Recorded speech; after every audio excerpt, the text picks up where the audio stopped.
You're listening to the AAF Analyzed podcast with your host, Derek Hyde and Garrett Lay.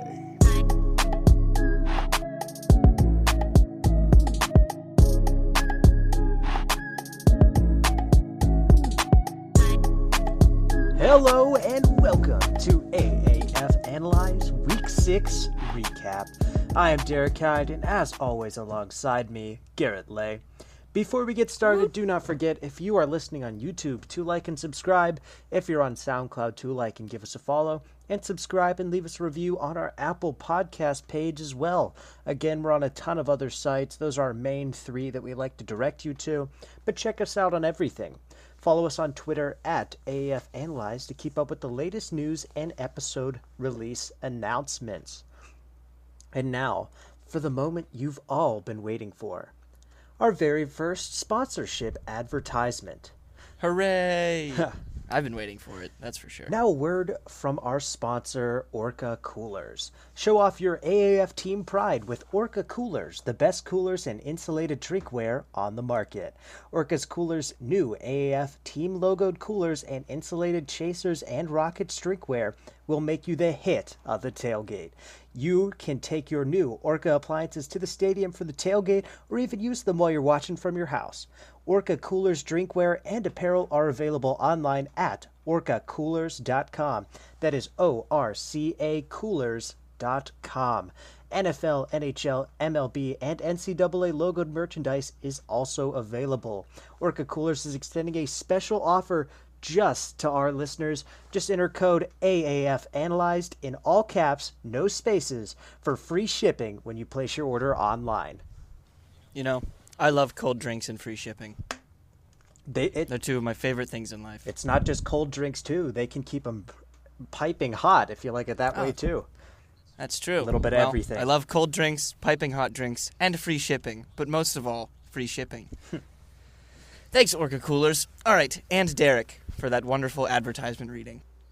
So, we have a ton of stuff to talk about this week. Like, a ton of stuff. There's so much news in the AAF. We had some great games this weekend. But we're going to go ahead and start off with, of course, the biggest news of all. And that is Johnny Manziel is back playing football in America. He was in Canada, as we know. He's back, baby. And who knows, he could be better than ever. After breaching his contract with his CFL team, Manziel was cut, and in a move that many thought would happen, Johnny was signed by the AAF this weekend. The Commanders had the first shot at him because of player allocation rules, but ended up passing on him, meaning the team with the worst record got next dibs. That was the Express, and they decided to take a chance on the former Aggie, Cleveland Brown, Hamilton Tiger Cat, and Montreal Alouette. Now, Johnny Football is in the AAF. Yep, he could have gone back to Texas, the place that made him his big thing at Texas A&M. But they didn't want him. They turned him down, and now he's in Memphis.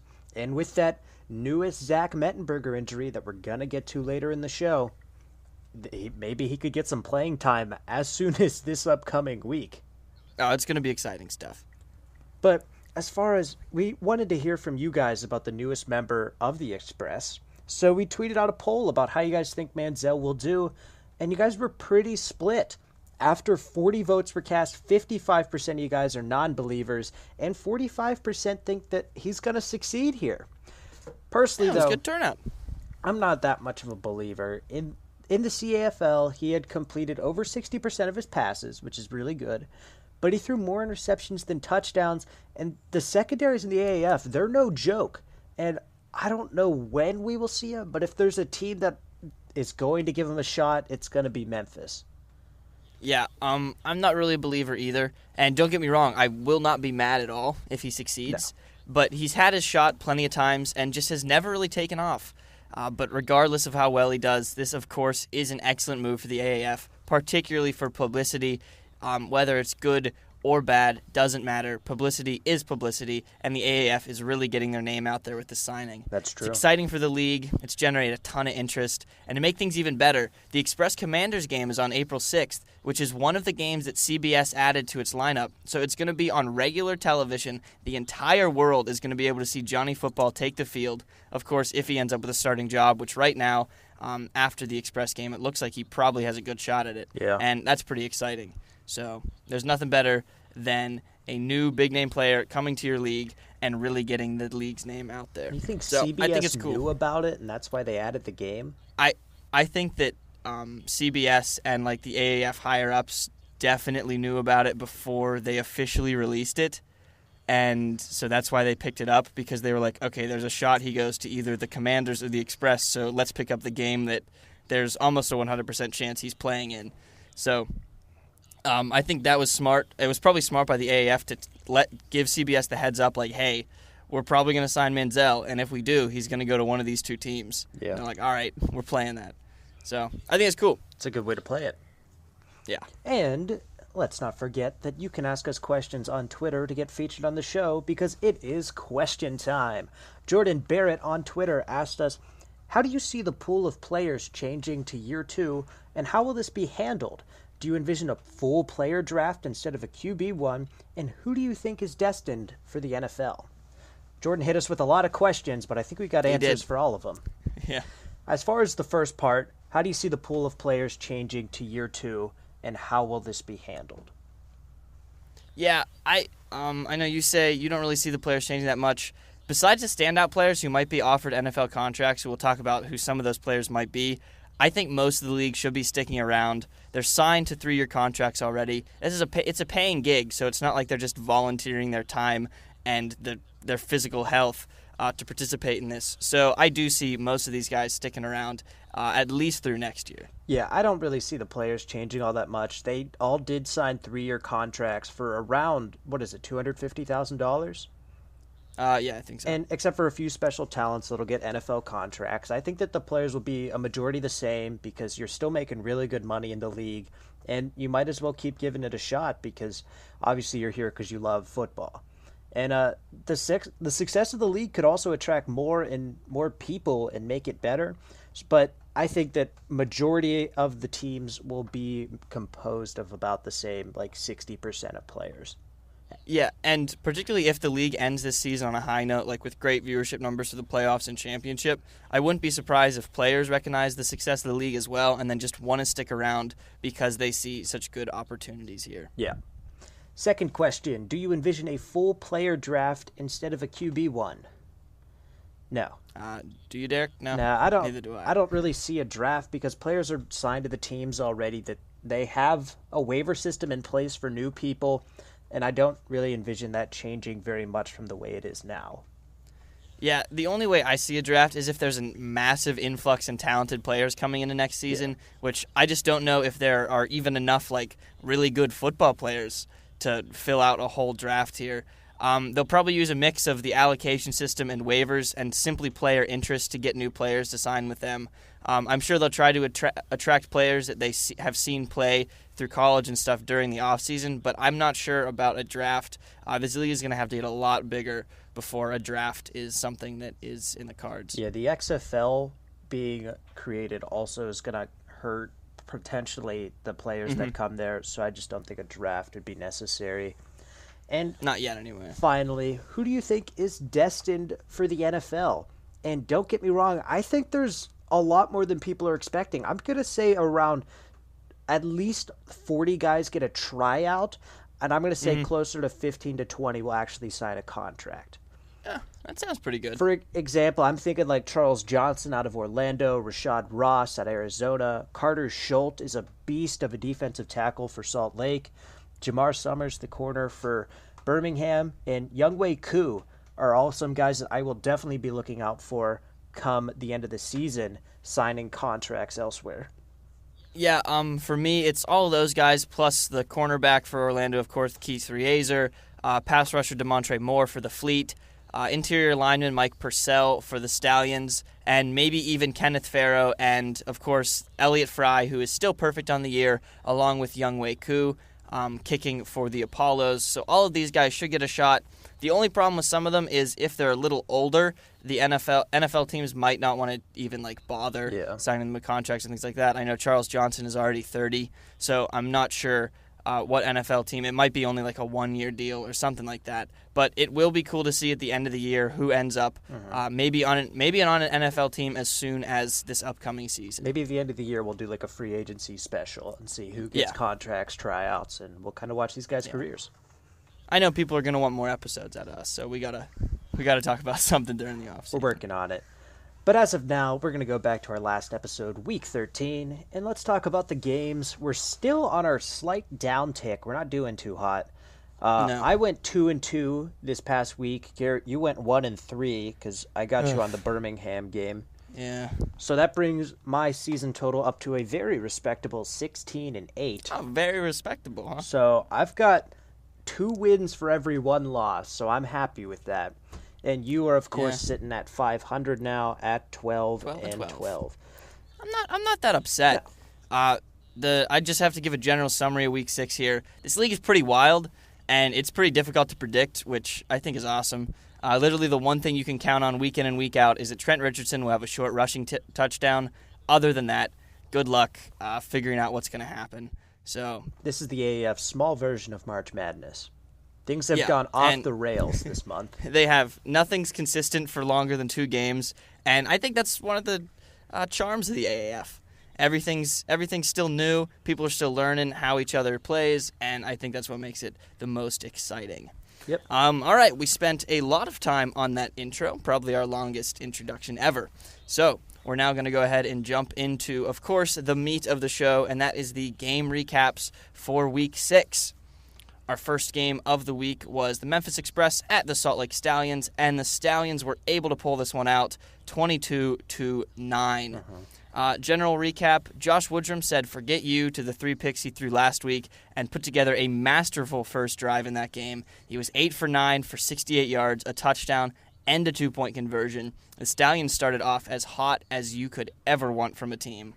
Unfortunately, on the other side of the ball, something tragic happened. You never like to see a starting quarterback go down, and unfortunately, the sack by Carter Schultz on Zach Mettenberger on Memphis' very first play ended with a gnarly ankle injury.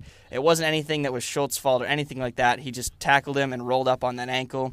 Mettenberger was on crutches on the sideline almost immediately, so backup quarterback Brandon Silvers had to come in for the rest of the game. Besides the Brandon Silvers to Reese Horn connection, who we'll talk a little bit about wide receiver Reese Horn later, there was nothing that really went right for the Express in a game where the Stallions secondary still didn't look very good and could have maybe been picked apart by Mettenberger. The Stallions dominated the first half apart from an Express field goal and touchdown to Stacy with 2 minutes left in that second quarter. They scored the first 19 points of the game and pretty much had to not suck to hold the lead, and that's exactly what the Stallions did. They started off that with those 19-0 there, and there was really no coming back for the Express after that one. No. The Stallions' rush defense is just absolutely unbelievable. They gave up only 49 yards, and they didn't give up any touchdowns. They did give up the one receiving touchdown to Zach Stacy, but other than that, nothing from the running game of Memphis. They did recover fumbles in the second and third, and that kept Memphis off the field as well. After his one poor interception that Woodrum threw, he made sure to take care of the ball, and he made smart throws, so he didn't suck either. And pretty much nothing happened in the third and fourth quarter. No. The Stallions tried to give the Express a chance by fumbling a total of 3 times throughout the game, which included 1 in the third and 1 in the fourth, but the Express offense just couldn't get anything going without that run game, and the game was pretty much ended by a 22-yard Taylor Bertolette field goal with 12:02 left in the game to give the Stallions a 22-9 lead that they would hold for the next 12 minutes. Yeah, that was basically just to give your kicker some confidence and kind of build upon that. That second half, though, was pretty boring, and I was struggling to stay awake a little bit. Nothing was going on, but still not a bad game. The first half, you could have turned it off. The first half was pretty fun. Yeah. Players to watch from this game, Josh Woodrum, he went 24 for 37. It's around a 65% completion rate for 243 yards, 2 touchdowns, and 1 pick. Joel Buanya was relatively limited. He only had 60 yards. A big player here in this game for the Stallions, however, was Nick Truesdale, their tight end. He was 5 for 5 catches to targets for 67 yards and the first touchdown of the game for 11 yards. And Carter Schultz, once again, is an absolute animal. He went down for a second. I think he got hit in the back making a tackle. But other than that, he was excellent. He had 4 tackles, 2 tackles for a loss, 2 sacks, and 4 quarterback hits. He was a menace once again. He always is. And then on the Memphis side of the ball, Brandon Silvers was 23 for 37, 242, and a touchdown. Actually not bad numbers from Mr. Silvers here, but they just couldn't get anything going at all. Zach Stacy, he did end up with 58 total yards and a touchdown, so if you had to start him in fantasy, it wasn't the end of the world thanks to that touchdown. Reese Horn, he's looking to emerge as the Express's best receiver here. He was 8 for 10 for 129 receiving yards, which is extremely impressive.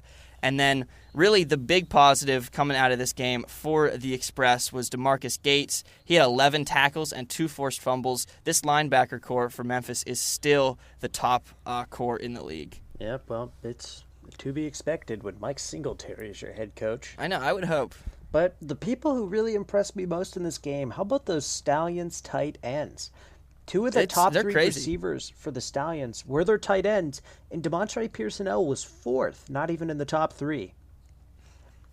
Yeah, it's tight ends have not been a big thing in the AAF so far. I mean, the Fleet, of course, used Gavin Escobar because he's been excellent, but really tight ends have not really shown out at all this season until this game. Nick Truesdale, like I said, 67 yards and a touchdown, and I was so close to setting him as a fantasy star, and I didn't, and I started him on my own team, and now I feel extremely selfish for telling all of you wonderful listeners I didn't tell you about him, but make sure you watch him from here on out because he's excellent.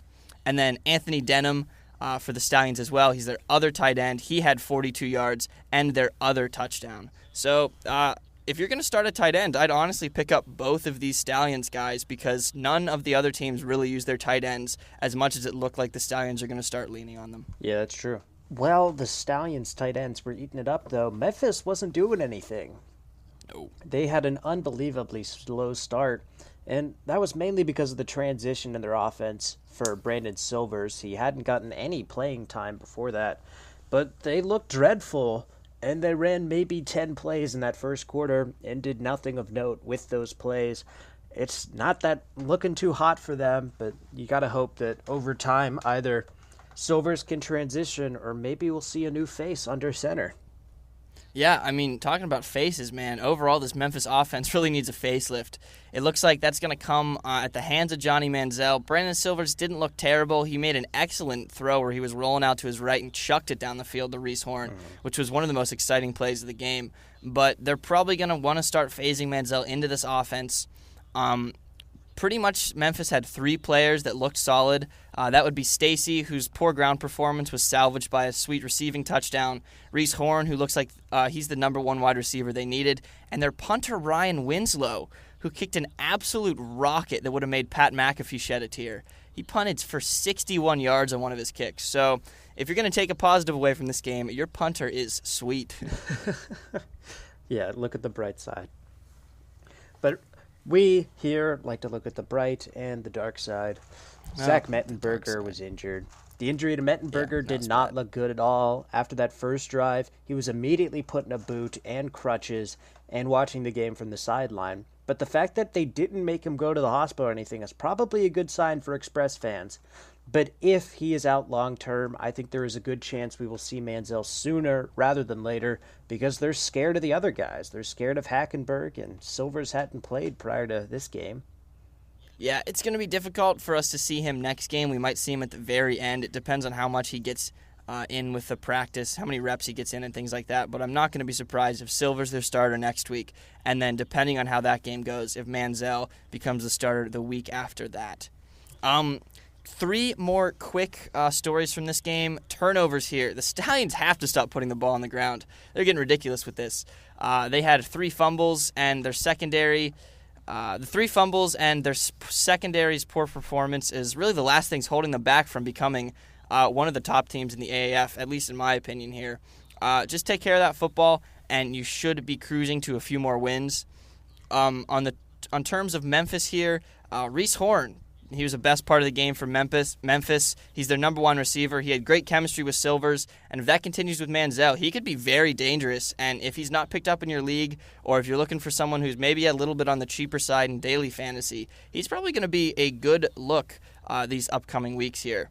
Yeah, that's not a bad call.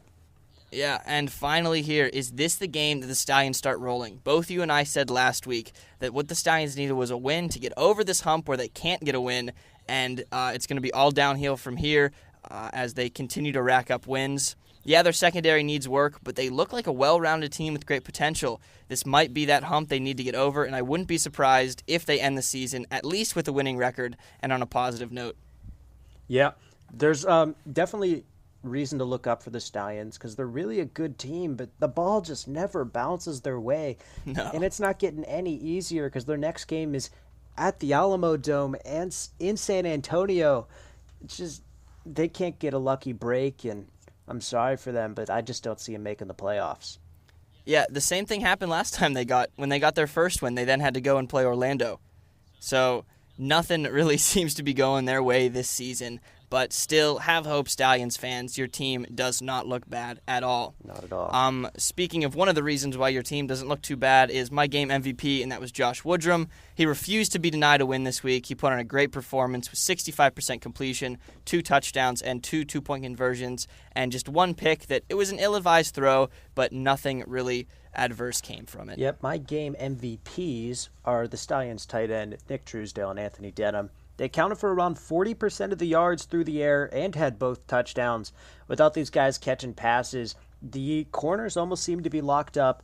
So Woodrum he would have had trouble connecting with his other options. I'm giving it to the Stallions tight ends just because no one else uses them. All right, that is our recap for the first game. We're rolling right along here. And second game, it was on Saturday, and that was the Hotshots at the Apollos. And in an absolute stunner, the Hotshots took down the mighty Apollos 22-17. If you saw this one coming, I applaud you because, wow, nobody else did. That would be impressive. It actually ended up being kind of like we thought it would be after those first 2 weeks. The two best teams slugging it out to the bitter end. The only thing that was different was this game. When it was played, the Hotshots were not considered a top team, but they showed up and showed that they can still play ball and hang with the big dogs. It was an extremely close game right to the bitter end. Just a quick glance at the box score will tell you that. Apollos had 369 yards, Hotshots 341. Apollos held the ball for 29-37, Hotshots for 30-23. Yards per play, Apollos 4.99, Hotshots 5.25. In the end, the big difference maker here was turnovers. The Apollos turned it over twice. The Hotshots didn't cough it up and came out on top. That's weird because the Apollos are always the team that doesn't turn the ball over. I know. I think the Hotshots might have been able to find the Apollos' weakness, and that's if you can put enough pressure on Gilbert, make him throw a bad ball, pick it off. You got to make some big plays to do it. But if you're gonna beat the Apollos, it's gonna have to be in the turnover category. Yep. Now, to begin the game, the Apollos were able to score on their first drive of the game to go up 6-0, but were held in check for most of that first half. The Hotshots took advantage of their outstanding defensive play, and thanks to the booming leg of Nick Novak, who made a 55-yarder and a 53-yard field goal, tied the game at 6 early in the second. The Apollos took the lead once again thanks to their own excellent kicker, Elliott Fry, who is now 12 for 12 on the season. The Hotshots would not be outdone, however, and responded with a 15-play drive that ended in 8 points, which is pretty much perfect. They followed this with 2 more defensive stops, which included Steven Johnson picking off Garrett Gilbert for the very first time this season in a sweet pick where he had to use some serious reaction time and turn his body around to snag that ball out of the air.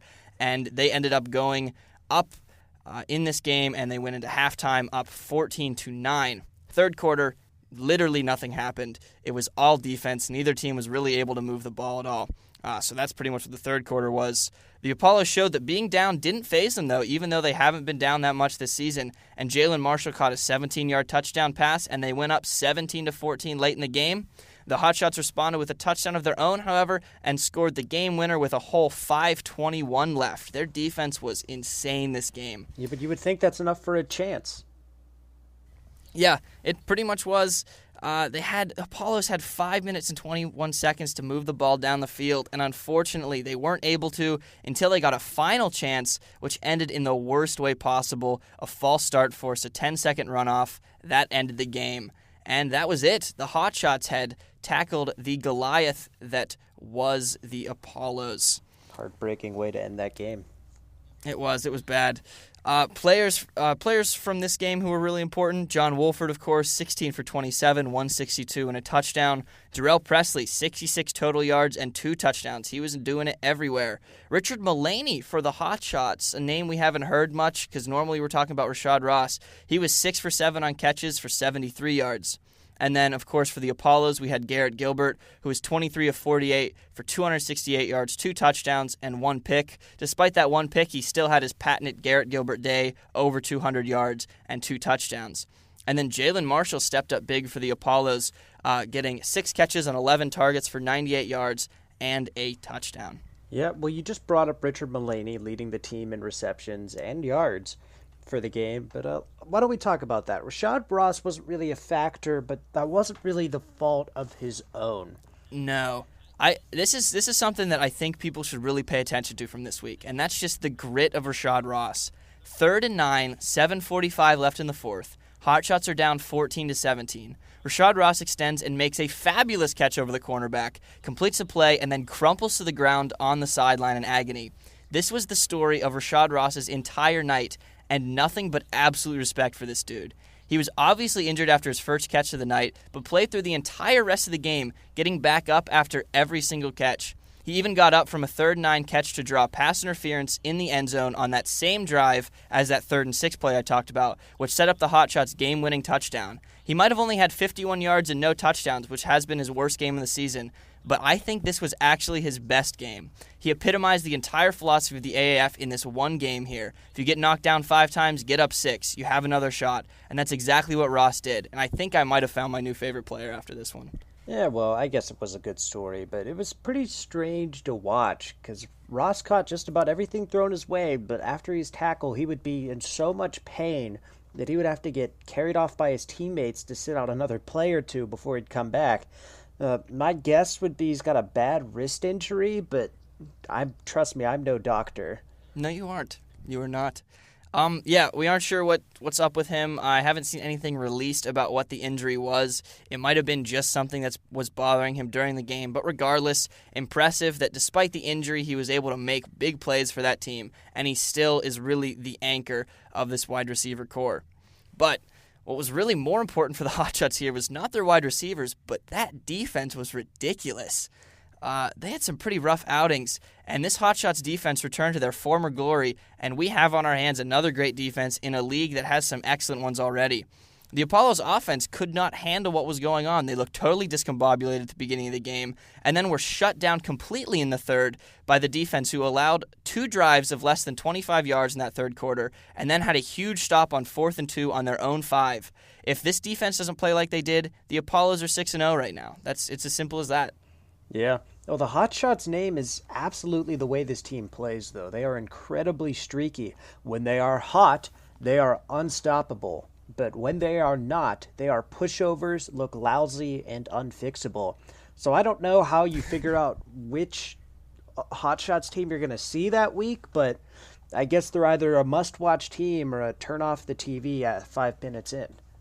Yeah, it was so weird because we thought that the key to the Hotshot success was going to be John Wolford not throwing interceptions. I mean, he didn't this time, but he didn't have an awesome game. He only had 162 yards and 1 touchdown, and it happened to be their defense this time that stepped up. So it seems like if somebody on their team can have a big game, whether it's Wolford and the offense or the defense, they're able to edge wins out, and I think that's pretty important, and I think teams should really be worried about if the Hotshots can figure it out on both sides of the ball, because they will absolutely rival the Apollos for that number 1 spot in our power rankings if that ever happens. Yeah, well, you got to watch out for the Commanders, too, because they're also getting hot at the right time. They're going to be battling out for that number 1 seed in the West any time now. Yeah, things are getting exciting. I like it. All right, so another story here was penalties for both of these teams. In terms of penalties, neither team was great, but the Hotshots were awful, which is weird considering they won. They had 12 penalties for 142 yards. That is not a number you normally win games with, and that's going to need to be addressed immediately. Yeah. A holding call nullified a touchdown, and they gave Orlando 6 first downs on penalties. There were a couple bad face masks. On the side of the Apollos, they also weren't great with penalties either. They had 7 for 79 yards, and their best linebacker, Terrence Garvin, was ejected for throwing a punch. If you watch the video, I'm not sure if this was a punch. It looked like an open hand. He was just trying to push the dude's head away, But regardless, you got to control your emotions. You can't be extending your arm at other guys. It's something that the refs are going to try to call every time to keep the game clean. So you got to keep your emotions in check. But both of these teams are going to need to work on those penalties because neither of those numbers should win you games. The fact that the Hotshots won with 142 penalty yards is just ridiculous. So they got lucky this time, but you got to keep those penalties in check. Yeah, that was a real shame. Terrence Garvin's probably one of my favorite defensive players in the league. He's only 28, and he's a 6'3", 243-pound middle linebacker. Like, it doesn't get much better than that. He's a force, and hope he can keep his emotions in check because NFL teams are watching Terrence, and that sort of stuff is what'll keep you off a roster. Yeah, it was a weird play, too. It was on a field goal. It was on a field goal formation, so I'm not sure what happened there. But, yeah, just control it, and both these teams should be fine. Another little negative here is turnovers. The negative was mainly for the Apollos because the Hotshots knew that to win they were going to have to force turnovers, and the defense ended up doing just that. Stevens Johnson's pick was ridiculously athletic and had a huge sack fumble. The turnovers weren't necessarily the fault of the Apollos sometimes, but the Hotshots just seemed to want this one more. That's really what it came down to. Yeah. The turnovers are weird, though, because normally Orlando's the one never giving the ball up, but this time the roles were just reversed. Yeah, like I said, the Hotshots just seem to want this game more. It's hard to go undefeated too. So we knew the Apollos were going to drop a game. I did not see it coming to the Hotshots though, who just hadn't looked very good. Another big story from this game, our final story, is wide receiver for the Apollos, Jalen Marshall. He finally proved something that I personally already knew. He's an excellent receiver. Normally overshadowed by a monster Charles Johnson performance, Marshall had an opportunity to shine this game, with Johnson only having 4 catches and 11 targets for 28 yards, though he did still have a touchdown. But Marshall stepped up when his number was called. He had 98 yards and a touchdown, and of course that touchdown was the one that almost gave them the win. So keep looking at him to have great weeks and step up maybe even into a bigger role in this Apollos offense. Yeah, I really like Jalen Marshall. I think he's probably one of the best number 2 receivers in the league. He even has a passing touchdown, so they like him a lot. He can do everything on the field. Yeah. My game MVP for this game, however, it's a whole unit, and that's the Arizona defense. Like I said, without them, the Hotshots just don't win this game. They forced turnovers, big stops, and kept a previously unchecked Apollos offense in check this game. Yep, I'm also looking at a unit. I'm looking at the Arizona rushing attack because, I like picking 2 people for the game MVP. Yeah. Tim Cook and Jarrell Presley combined for 150 yards on the ground and a touchdown, making them very hard to stop. They ran circles around the Apollos, and they were a big reason that the Apollos struggled to see what was coming next. All right. Well, there is our second game, and we're going to take a quick break for another ad from our sponsor, Orca Coolers. Show off your AAF team pride with Orca Coolers and Drinkware. They're the best coolers and insulated drinkware on the market, I promise you that. Orca Coolers' new AAF team logoed coolers and insulated chasers and rockets drinkware will make you the hit of the tailgate no matter what team you're rooting for. Integrated insulation ensures maximum ice-cold retention and freshness of your stowed items for up to 10 days. Orca is the real deal. You could be tailgating for 10 days straight, and your drinks would never warm up. It'd be awesome. Orca Coolers, drinkware, and apparel are available online at orcacoolers.com. That is ORCA-coolers.com, just like the killer whale. Also, don't forget NFL, NHL, MLB, and NCAA team logo merchandise is also available, so you're ready for every season. And with the NCAA, March Madness stuff going on, you're ready to tailgate for any of those games. Don't forget, Orca Coolers is extending a special offer just to our listeners. Enter the code AAFAnalyzed in all caps and no spaces for free shipping when you place your order online. Absolutely, definitely do that. Come on. 10 days worth of ice in a cooler and it doesn't melt? Impressive. Yeah, are you kidding me? 10 days? All right. 10 days. Moving on to game number 3. We're now on Sunday. Commanders taking on the Legends, and this game was a blowout. I thought this would be the best game of the week, and quite honestly, it probably was. That is, if you are a Commanders fan. They take this one by 31 points, walking out with a 37-6 win on the Legends territory. This was crazy. I didn't see this one coming at all. I didn't either. Friday, we talked about how important momentum would be, and the Commanders were able to keep their momentum from the first quarter against the Hotshots and transfer it into the entire game. Just like last week, the Commanders scored the first 20 points of the game. And if I'm being honest, it was almost the same as the Hot Shots game. Short rushing touchdown by Kenneth Farrow, receiving touchdown for Mikhail McKay with a 2-point conversion, and a deep passing touchdown. But this time it was Devin Rodriguez. And while the Commanders were humming, the Legends were busy too. They played their normal possession football, but their long drives ended with 2 interceptions and a fumble. They just couldn't get anything going. Yeah. And right before half, the Legends were able to score a touchdown, though, but that was quickly followed by a punt return touchdown. And the Commanders for the Commanders, all momentum was squashed. Yeah. And nothing really drains a team like having a solid drive and then the other team immediately responding with a big play. That's so hard to get over in any sport, and particularly football when it's something like a punt return, because that is one of the most exhilarating plays you can have happen on the field. Yeah, the Commanders crushed the Legends' hopes and dreams for that entire part. And we moved on to the second half with the momentum belonging to the Commanders after that punt return, with them up by 20 points as well, 26-6. And the second half was more of the same for both teams. The Commanders scored a field goal and took an interception to the house, and the Legends were unable to get on the board. The Legends led the game in yards, plays run, and possession time, but they shot themselves in the foot, turning the ball over 4 times. And we've talked about how important turnovers are. You do it 4 times, you don't have a chance to win. Yeah, one of my keys to the game was, can the other team figure out Ken Zampese's offense? And, despite the outcome of this game, I'd say they really didn't, because how his offense is supposed to run, which is leading in yards, plays run, and possession time, that all worked. It really just came down to execution. His players weren't able to end long drives with touchdowns. Some bad decisions were made. Like you said, they shot themselves in the foot. And, of course, throwing a pick six and having a punt return for a touchdown on you does not help in any way in terms of momentum. Yeah, it was just a couple plays went wrong for them, but other than that, they really weren't that bad. I feel like they could bounce back from this. Yeah. I'm not going to hurt on Zampese because he's got a quality offensive plan, and if you don't turn the ball over, I'd give him a shot to win any day. Yeah. Key players of the game, Logan Woodside. He's back, 17 of 23, 164 yards, 2 touchdowns. Kenneth Farrow had 35 yards and a touchdown, and Mikhail McKay only had a measly 37 yards and a touchdown. And for the Legends, Aaron Murray, 30 of 41 for 215 yards and a touchdown. Only problem, he threw 3 picks. And Shontavious Jones had 9 targets and 6 catches, but only amassed 38 yards somehow. Weird stat line. Yeah, Aaron Murray, he has similar stats to what Josh Woodrum put up last week in Week 5 during their loss. It's those 3 picks that hurt you. You can play as well as you want, throwing touchdowns, throwing for massive amounts of yards, and not even having that bad of completion percentage. But you throw 3 picks, including 1 pick six, it's pretty much over for your team. Yep. You want to talk about a quarterback that didn't make mistakes, though? Logan Woodside continues to impress me.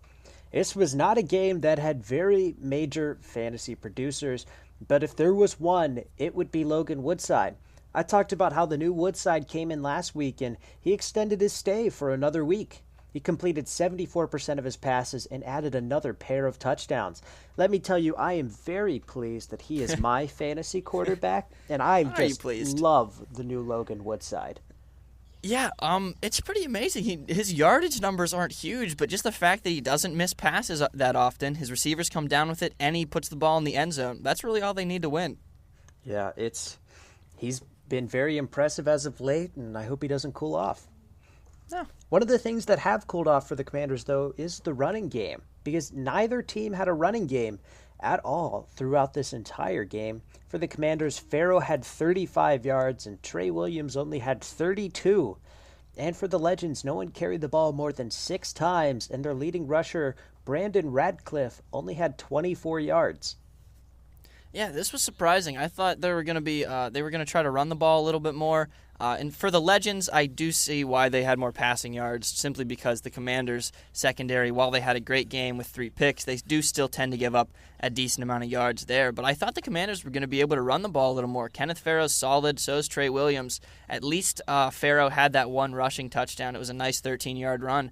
other than that, that really surprised me about this game. Yeah, the Legends really weren't trying to run, though, because they were down for most of the game. So they did throw the ball 41 times, 18 more than the Commanders, which would explain a lot of the yardage stats. But Commanders were able to chew the clock away, and they came out winning easily. And I talked about it earlier.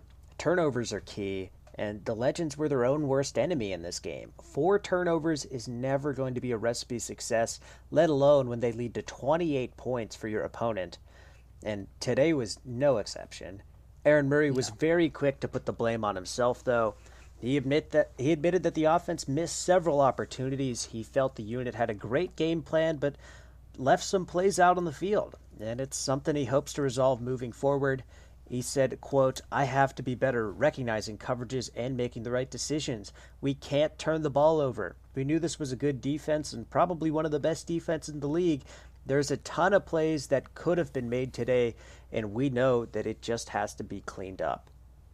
Yeah, I'm surprised a little bit by that because San Antonio was dead last in their secondary going into this game. But they were hot the week before. Yeah.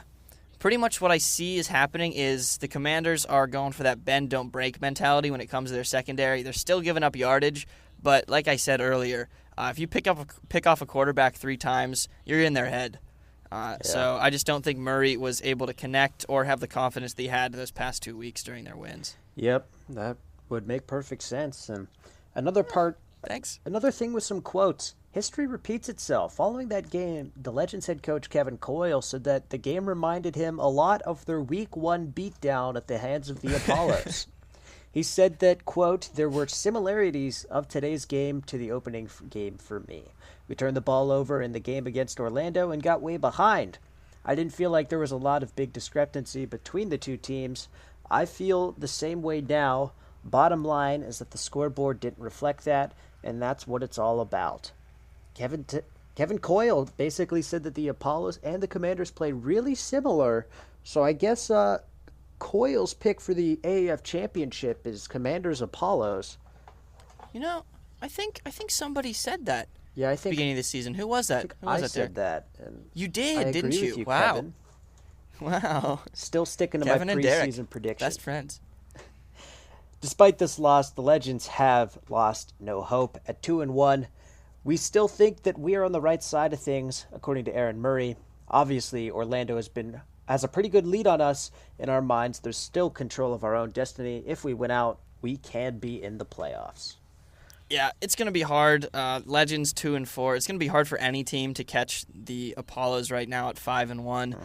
But at least it has been shown that they are beatable. So that should inspire some confidence in some of these teams who are going to have to play them in the upcoming weeks. They can be beat if you force them to turnovers, and if your defense plays great football, you have a shot.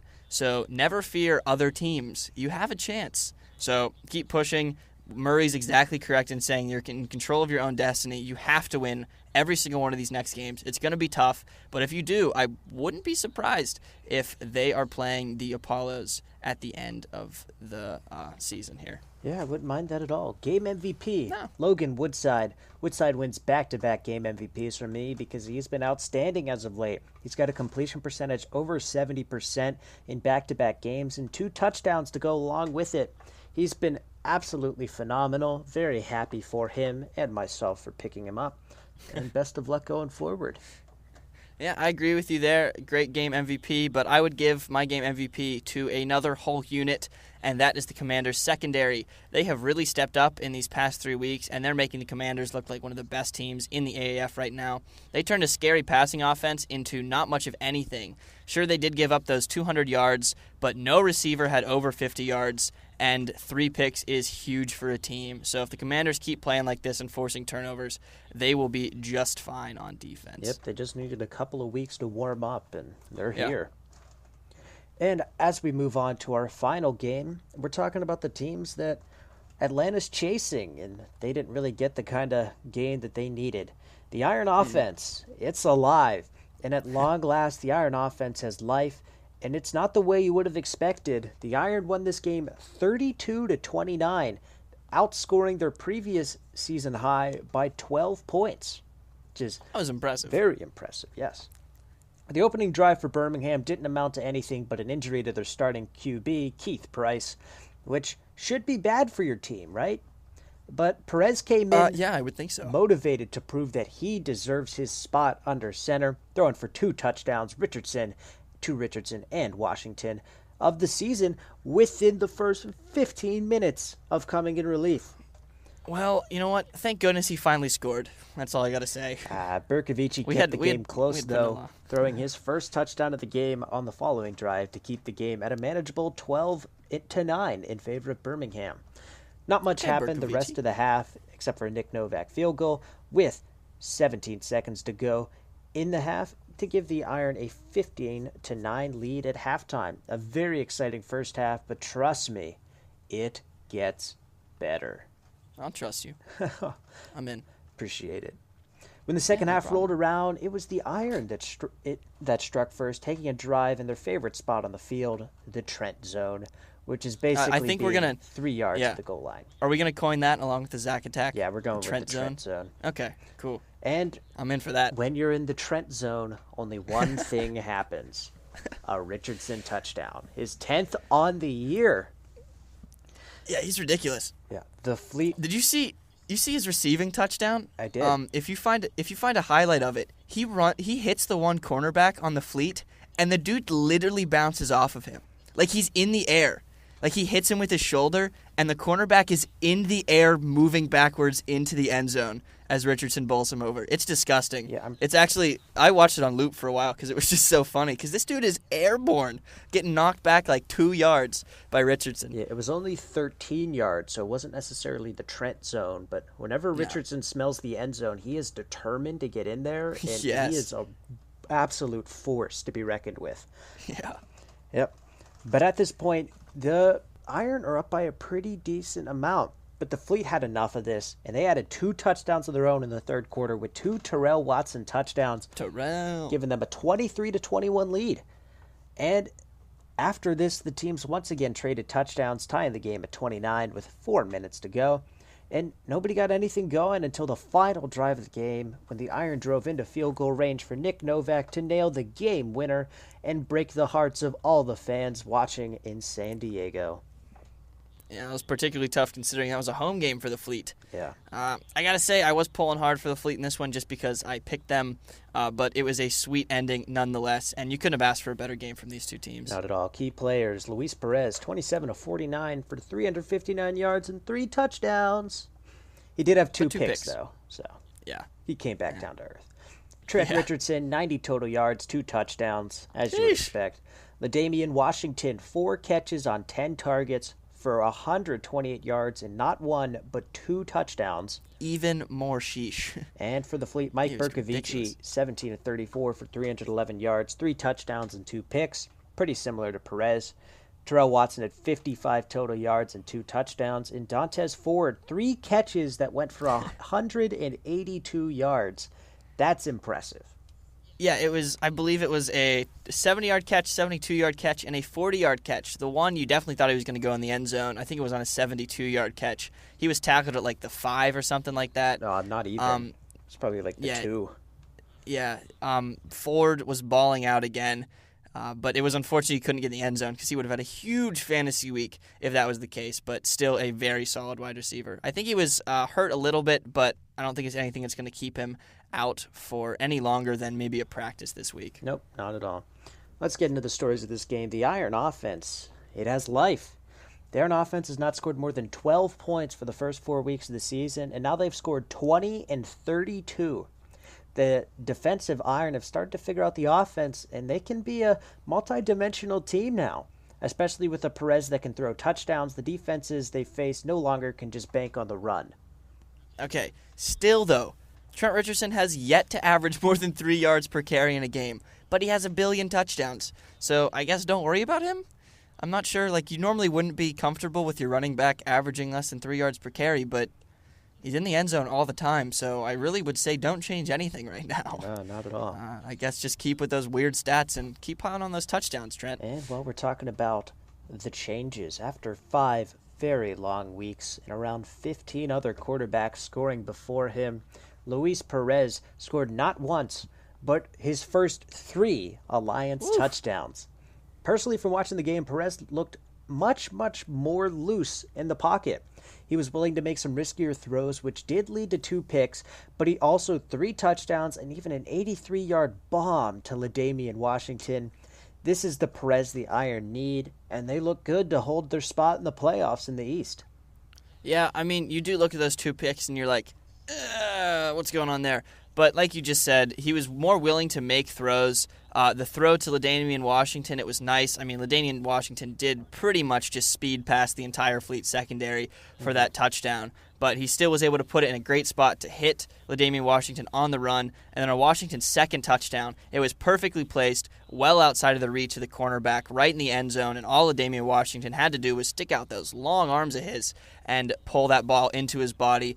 Perez looked much better than he had in weeks past, and the Iron can only hope that he continues to do this. I'm not sure how serious Price's injury was, but I'm sure Perez will get the start next week. Yeah, LaDainian Washington's no joke. 6'4", 216 for a wide receiver, and he's speeding bass corners. That's a big dude. He's going to be tough to bring down, and I think Perez finally found his number 1 guy. Mm-hmm. Well, let's talk about the other quarterback, though. Mike Bercovici, he impressed me, but he still made some questionable decisions, so I'm not buying in, guys. I was very impressed with how he played, though. He carved the Iron defense for over 300 passing yards, which is a feat I haven't seen someone get even close to achieving. But the Iron defense feasts on turnovers, and Bercovici gave up 3 of them. A huge reason I would say the Fleet lost this game. And makes sense. Let's talk about the wide receivers in this game. We just talked about LaDainian Washington a little bit, but we thought the best receivers this week would be Johnson versus Ross in that game in Orlando, but neither one of them broke 100 yards. Have a day, LaDainian Washington and Dontez Ford. Washington, 4 catches, 128 yards, 2 touchdowns. Dontez Ford had 182 yards on only 3 catches. That had to have been the most impressive 2 performances for a wide receiver.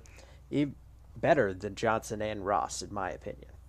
Yeah, it's really exciting now that we're this far into the season. We're really seeing the wide receivers, the best wide receivers on each team emerge. It looks like we're going to be looking at Washington on the Iron, Ford on the Fleet, Mikhail McKay probably, as who we're looking at on the Commanders here. Ross, of course, on the Hot Shots. Johnson on the Apollos. And don't forget about Pearson L. Reese Horn on the Express, and Pearson L on the Stallions. Did I forget anybody? Nah, I don't think so.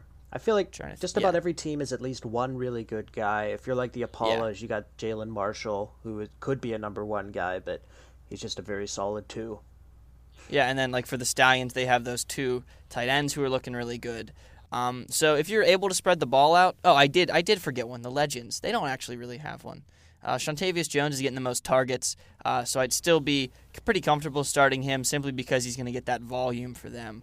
But overall, these wide receivers, they've had some very exciting games. And it's fun to watch these guys make big plays now, particularly that 83-yard run from Washington. That is going to be a highlight reel play for a long time. All right, well, we talk about these impressive days. Let's go into our game MVPs. Garrett started off. I'm going to give honorary MVP to Luis Perez. He's not the official MVP here, but bless his soul, he finally scored 3 times, as a matter of fact. So I got to give him a little nod there. But we are going to give the game MVP to LaDainian Washington. He took the idea that big plays win games into full effect. 83-yard catch and run, outran pretty much everybody. It was awesome. Add another 23-yard touchdown where he extended with that big frame, and a 2-point conversion. And the Iron have probably found their guy at wide receiver. Yeah, Washington is easily the game MVP for scoring 14 of the Iron's 32 points, but you also have to give some love to Nick Novak, who did have to kick the game-winning field goal at the end of the game. I'm going to give it to Washington, but Nick is my honorary MVP. That's true. You got to see the video of the Iron celebrating after that kick. It's awesome. Novak slides on his knees towards the sideline like a soccer player scoring a goal, and his team explodes. And I think that team camaraderie that we're seeing on these game-winning field goals is also pretty sweet for the AAF. Yeah, there's another really player cool you don't want to overlook. Yeah, the cool picture, it's on the Iron's Instagram, is really sweet if you want to check that out. Another player, of course, you can't overlook is Trent Richardson, still accounting for 90 yards and 2 touchdowns, still a monster. So really, pretty much the Iron were the MVP of this game, which is stupid. But yeah, they all played really well. And finally, before we go on to our final segment, a word from our sponsor, Orca Coolers. Show off your AAF team pride with Orca Coolers and Drinkware. They are the best coolers and insulated drinkware on the market, we promise. And whether you are going to work, the stadium, or a tailgate, the Orca Team Chaser Tumbler will get you there with an ice-cold or piping hot beverage. The Orca Team Chaser's new microplated stainless steel cover pallet lets you carry your favorite team color and logo, while the double-walled, vacuum-sealed body ensures that your ice will stay frozen and your drink will stay strong. Team color lids are available to see when it's time for a refill, too. They're really fantastic. I can't wait to get mine, and you can promise, or I can promise that I can put that on Twitter because I am that excited. Oh, yes. Nice. Orca Coolers drinkware and apparel are available online at orcacoolers.com. That is ORCA Coolers.com. NFL, NHL, MLB, and NCAA team logoed merchandise is all available, so you're ready for every season when it comes. Orca Coolers is extending a special offer just to our listeners, so just enter code AAF Analyzed in all caps and no spaces for free shipping when you place your order online. You know, I heard you could also fill a cooler with beverage. So if you want 20 quarts of your favorite ice-cold drink, you could even do that. I wouldn't recommend it. It's not as mobile as their excellent cups. But hey, if you want to fill one of their coolers with drink as well, do it. Live your life. We aren't judging. Or you could but fill make the sure cooler it's an with Orca the cups. cooler. You could. Ooh, that'd be really cold. Anyway, make sure you're buying Orca coolers. They're excellent. Yep. And let's go to our favorite segment, where we were right and where we were wrong. Number one, right for me, Berkovici could not keep the ball in his grasp against the Iron, leading to 3 very costly turnovers. Man, you love hating on Berkovici, man. It's not It's hating. okay, though. He does turn the ball over a lot. You're not wrong there. Exactly. For me, what I got right, I did not get many games right. That's been a problem for me, as we know. But Tareen Folston for the Legends was pretty much the only good part of the Legends offense, and he was a solid fantasy start. And then Terrell Watson was pretty much the go-to running back for the Fleet this week. He had a great fantasy day like I thought he would, and he had 2 touchdowns. And where we were wrong, starting off with me, I had a really good feeling that an Iron wide receiver was going to break out, but it was not Wes Saxton. It was LaDamian Washington. I kind of blame that on the fact that Price got injured early, but needless to say, I still got it wrong. And finally, Logan Woodside was certainly not a pass like I had him, so I guess that I got 2 things wrong in these games, but they both led to wins. You ended up 2-2, so at least you got the games actually right. For me, what I get wrong, I thought Murray was going to be a plug. He was no good, so that kind of sucked. No resurgence. I thought the Fleet run game was going to have a resurgence. There was none of that. Terrell Watson, of course, ended up with 2 touchdowns, but in terms of yardage, there was pretty much nothing going on for the Fleet. And then my other plug, Joel Buonio, he was not plug-worthy either. 60 yards is respectable, but with no touchdowns, 6-point performance isn't anything to get too excited about. All right, so we were wrong, but you know what? It's okay. We're still good. We're still good. It's okay to be wrong sometimes. You learn from your failures, don't you, Derek? Yep, and time for our post-Week 6 power rankings. We're going to real quickly run through it. Number 1, though, no change. We're still leaving the Apollos number 1. They still have the best record in the league. Yeah. We just kind of got rid of that ginormous gap that was in between 1 and 2. That huge gap that we said existed before this week is now far smaller. The Apollos are beatable. I think it's good for the league. You didn't want the Apollos just run through everybody to the championship. So it's exciting to see that they are a beatable team and are not going to be like the New England Patriots of the AAF and just make everybody sad. So that's cool. That's cool. Yeah, but the Apollos, it's hard to argue that they aren't still the best team in the league, so they are sitting at number 1. At number 2, we have the San Antonio Commanders. They are looking better and better each week, and 3 of their final 4 games are going to be at home at the Alamo Dome, where they tend to play their best football. So I would not be surprised if the Commanders win at least 3 of these next 4, possibly even the rest of them, because they are playing some solid football right now. Yeah, the Commanders could definitely win the West. Number 3, we had the Iron at 4-2. They just got their bounce-back game. They got a fantastic record. Got to put them up there at 3. With the defense coming into form and Luis Perez, got to watch out for him. At number 4, we have the Hotshots. They were far lower on our rankings last week, but they took that big jump that they needed with a huge win over the Apollos. They showed that they still have that Week 1 team inside of them.